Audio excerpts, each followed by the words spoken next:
It was an operation where the heart is completely taken out of the body and you're placed on something called a biventricular assist device. There was no heart available for Mr. Quarterman, so doctors had to figure out a way to keep him alive until we could find one. I had a big device that I was hooked up to. It was about the size of a washing machine.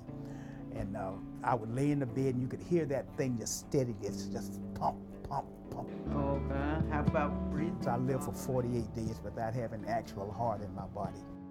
Mr. Quarterman's story is simply amazing. I mean, it made headlines across the United States, it made headlines across the world, and how could it not? It's exactly the type of procedure that sets Jackson apart from the rest. Good morning, Dr. Pham, how you doing? Fine. They didn't just give me a second life, I've got my total life back.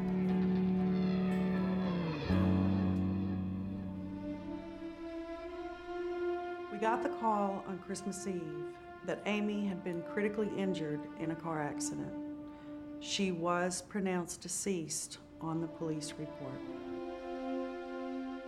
I went through the rear window and lost consciousness. Had to have surgery. I was in a coma for 4.5 months. Amy suffered severe catastrophic brain injury. Her disabilities included inability to stand, walk, talk, inability to take care of her own bodily functions. We set out to develop a program specially tailored to her needs. How's it going? Very good. Yeah, physically, I'm not a marathon runner, but I can walk and get there. 20 years prior to when Amy was injured, she would have been in a nursing home and left to die. Our family is committed both with our time and our financial support to make sure that anyone in our community that needs Jackson can receive the same top quality treatment that Amy received. I believe I'm able to lead a normal life. I owe it all to Jackson for saving me.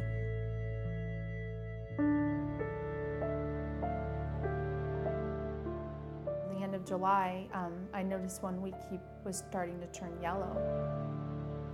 And as the week went on, it's like, I need to take him to the doctor, something's not right.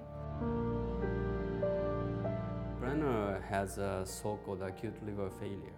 Then the standard transplant is to change whole organ. If you change whole organ, then it's still a good success rate. It's still a good surgery, but the thing is that he has to take medicine for the rest of his life.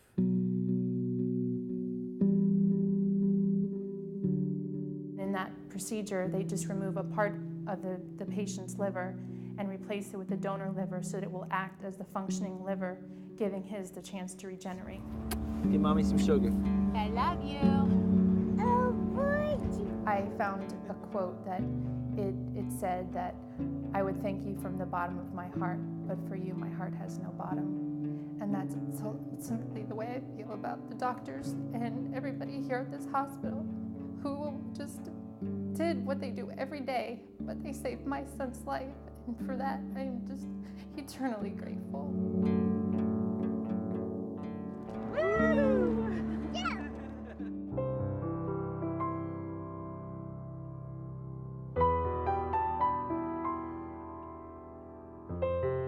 Over the next 5 to 7 years, Jackson is going to undergo a transformation of really historic proportions that's going to change the face of this institution and secure its future and its role as the heart of medical care in this community for the next 20, 30 years.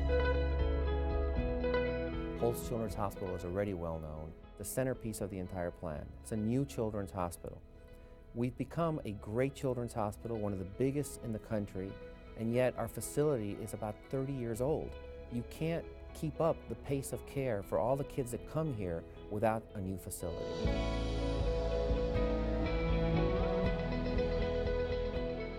The emergency room, which is much too small for the amount of demand that's coming through there, will probably double the size of that. The medical intensive care unit, which is the major recipient of patients coming through the emergency room, will need to be doubled as well. One of the new programs is a new comprehensive cardiac and stroke unit, which will be designed to meet the short timelines for the immediate care that these patients require. We want to put a major hotel on campus because we have a lot of people who come here from outside of Miami-Dade, from outside of Florida, from outside of the U.S. We are renovating rooms.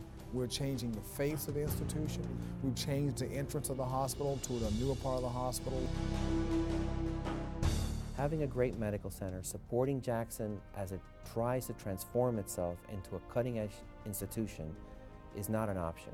It must happen. This transformation is extremely exciting because we're going to be able to have the phenomenal medicine that's practiced here coupled with world-class facilities. The plan we have for this campus is huge. It's going to be very difficult, and I'm going to need everyone in this room, everyone throughout this community to stand up for Jackson because Jackson has stood up for you. I am confident that together we are going to do great things.